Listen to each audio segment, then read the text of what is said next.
ضرورت ہے۔ استجیبوا للہ وللرسول اذا دعاکم لما یحییکم، اللہ اس کے رسول کی آواز پر لبیک کہو، بلائے تو تم جواب دو۔ یہاں جواب دینے کا مطلب ان کی سنت کی اتباع کرو، ان کی پیروی کرو، وہ جو کہیں اس کے مطابق زندگی گزارو۔ لما یحییکم، اس میں تمہاری حیات ہے۔ میں اس جملے پر ایک علمی نکتہ تمہیں بتاؤں، بہت نیچے اتر کر سمجھاؤں تاکہ سب کی سمجھ میں آ جائے۔ نبی کی دعوت کو، نبی کی بات کو قبول کرنے پر حیات ہے، زندگی ہے۔ معلوم ہوتا ہے نبی کی بات کو نہ قبول کرنے پر موت ہے۔ اسی کو حدیث شریف میں یوں کہا گیا کہ ذاکر کا دل زندہ ہے اور غافل کا دل مردہ ہے۔ اب آج ہم سب یہ کہہ رہے ہیں کہ بہت پریشان ہیں، حالات میں ہیں، مصائب میں ہیں، لیکن بھائی حقیقت یہ ہے کہ ہمارے قلوب ہی مردہ ہو چکے ہیں، حیات کہاں ہے؟ اور حیات نہ ہونے کی وجہ سنت رسول نہیں ہے۔ ہم کہتے ہیں کہ سنت تو ہے، ہماری سنتوں کا حال یہ ہے، معاف فرمائیں میں بھی اس میں شریک ہوں۔ افتؤمنون ببعض الکتاب وتکفرون ببعض، بعض پر ایمان ہے، بعض کا انکار ہے۔ افکلما جاءکم رسول بما لا تہوی انفسکم استکبرتم، تمہارے نفسوں نے جب نہیں چاہا سنت کو تو تم نے تکبر کیا اور تم نے چھوڑ دیا۔ جی نماز تو پڑھ رہے ہیں سنت کے مطابق، لیکن حرام کا مسئلہ آیا تو وہ نہیں چھوٹتا ہم سے، بعض پر ایمان ہے، بعض کو چھوڑ دیا۔ نماز تو خشوع اور خضوع سے پڑھ رہے ہیں، لیکن شادی کا مسئلہ آیا تو میں نے سنت کو بالائے طاق رکھ دیا۔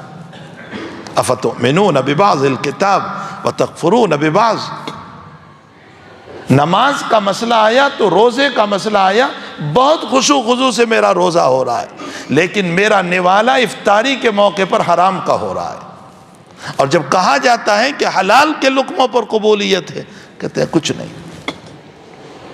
غیبت سے زبان بھری ہوئی ہے روزے کی حالت میں، بہنوں کی میراث نہ دینا یہ ہم نے اپنا ذاتی جو ہے اصول بنا لیا۔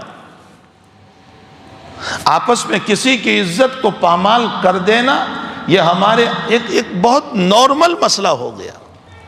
افتؤمنون ببعض الکتاب جب سنت ہی نہ رہی مکمل تو حیات کہاں رہی؟ اور حیات نہیں رہی تو ہم مردہ ہیں، اور جب مردہ ہیں تو مردوں کو اسٹیج پر نہیں بٹھایا جاتا، مردوں کو عزت نہیں دی جاتی، مردوں کو قبر میں رکھا جاتا ہے، مردوں کو مٹی میں رکھا جاتا ہے۔ آج ہماری ذلتیوں کی بنیاد یہی ہے کہ ہم نے نبی کی سنت کو چھوڑ دیا، ہماری حیات ختم ہو گئی۔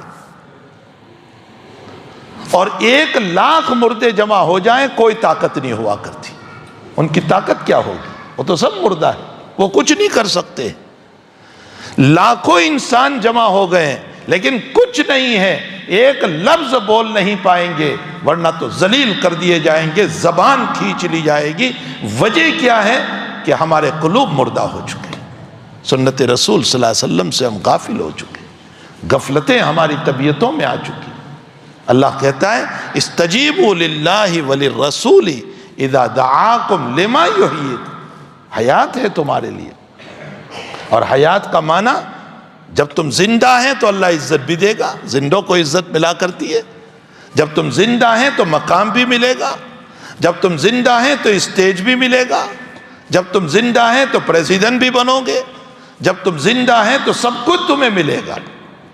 لیکن شرط یہ ہے استجیبوا للہ وللرسول۔ نبی علیہ السلام کی پھوپھی ذات بہن ہے حضرت زینب رضی اللہ تعالیٰ عنہ، اور اللہ کے نبی علیہ السلام کے آزاد کردہ غلام ہے زید بن حارثہ۔ اصلاً تو یہ غلام تھے خدیجۃ الکبریٰ کے، خدیجۃ الکبریٰ نے آپ کو دے دیا تھا ہدیے میں۔ جب ان کے والد صاحب اور ان کے چچا لینے کے لیے آئے تو زید نے فرمایا کہ میرے نبی میرے ماں باپ سے افضل ہے، اور نہیں گئے۔ حضرت اس پر خوش ہو گئے، ان کو آزاد کر دیا، اور صرف آزاد نہیں کیا، اپنا لے پالک بیٹا بنا لیا۔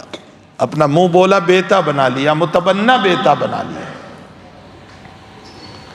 اب نبی علیہ السلام نے اپنے متبنہ بیٹے کا خطبہ، پیغام نکاح اپنی پھوپھی زاد بہن زینب سے بھیجا، اور بھیجنے والے نبی اکرم صلی اللہ علیہ وسلم۔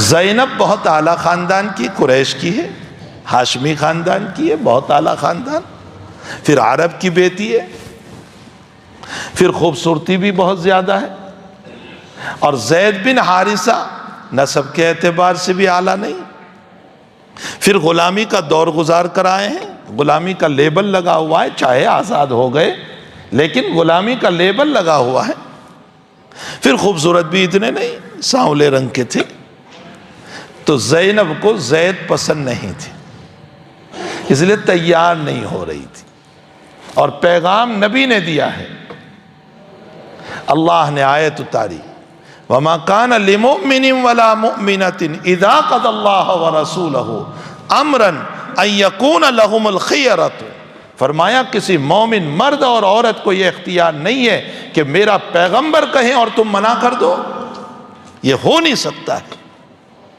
جب یہ آیت اتری ہے تو آمنا وصدقنا، زینب نے تسلیم کر لیا، ماں کا دل اب بھی نہیں تھا، زینب نے فرمایا امی قبول کر لے ورنہ عذاب کہیں نہ اتر جائے۔ ما کان لمؤمن ولا مؤمنۃ اذا قضى الله ورسوله امرا ان يكون لهم الخيرة من امرهم۔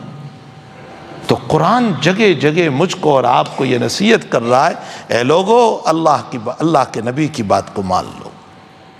فلا وربک لا یؤمنون حتی یحکموک فیما شجر بینہم، تم مومن نہیں ہو سکتے ہو، قسم کھا کر اللہ کہتا ہے تم مومن نہیں ہو سکتے ہو جب تک کہ تمہارے فیصلے کے رسول کے پاس نہ لاؤ۔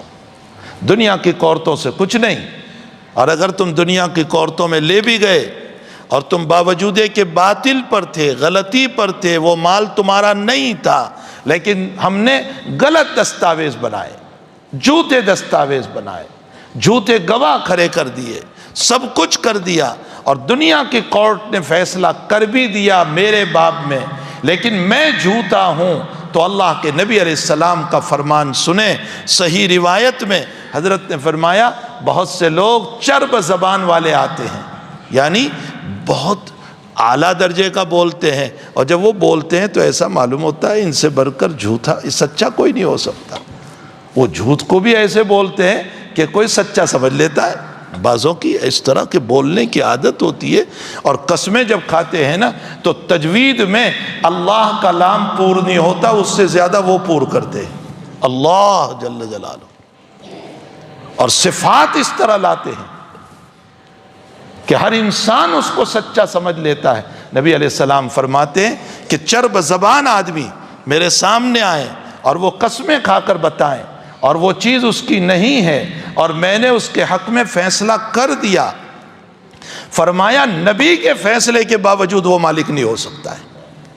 جب نبی کے فیصلے کے باوجود وہ مالک نہیں ہو سکتا ہے تو دنیا کی کورٹ سے ہم مالک کہاں ہو سکتے؟ اسی لیے اللہ کے نبی نے فرمایا کہ مفتیوں کو پوچھنے سے پہلے سب سے بڑا مفتی اندر بیٹھا ہے تیرا دل، استفت قلبک، تیرے دل کو پوچھ لیا کر کہ تو صحیح کر رہا ہے یا غلط کر رہا ہے۔ اندر سے دل مجھے کہہ رہا ہے، چاہے مفتی کا فتویٰ میرے فیور میں آ جائے، چاہے کورٹ کا فتویٰ میرے فیور میں آ جائے، لیکن اندر کا مفتی مجھے کہہ رہا ہے تو گنہگار ہے۔ اور یہ تجربہ کر کے آپ دیکھ لیں، ہمارا دل جو ہے نا وہ اندر سے منع کرتا ہے۔ تو میرے بھائیوں، ہمیں چاہیے کہ ہم اپنے ہر معاملے میں، خوشی ہو، غمی ہو، شادی ہو یا ہمارے وہاں کوئی غم ہو، ہر مسئلے میں اللہ کو مد نظر رکھنا چاہیے، آپ کی شریعت کو مد نظر رکھنا چاہیے، نبی علیہ السلام کی مبارک شریعت کو مد نظر رکھنا چاہیے۔ استجیبوا للہ وللرسول اذا دعاکم لما یحییکم، حیات ہے اس میں، اور اگر ہم اس پر نہیں چلیں گے تو حیات نہیں بلکہ مردہ ہو جائیں گے، اور مردہ کی کوئی ویلیو نہیں ہوتی، جیسے آج ہماری ویلیو ختم ہو چکی ہے، ہمارا مقام ختم ہو چکا ہے۔ اس کی وجہ یہ ہے کہ سنت رسول کو ہم نے پامال کیا ہے۔ اگر ہم سنت رسول پر دوبارہ آ جائیں تو انشاءاللہ تعالی جو مقام اللہ نے صحابہ کو دیا تھا، وہ اللہ تعالیٰ ہمیں بھی دے سکتا ہے کہ محمد سے وفا تو نے تو ہم تیرے ہیں، یہ جہاں چیز کیا لوح و قلم تیرے ہیں۔ اللہ ہم سب کو سنت رسول صلی اللہ علیہ وسلم پر عمل کی توفیق عطا فرمائے۔ وصلی اللہ علی النبی الکریم برحمتک یا ارحم الراحمین۔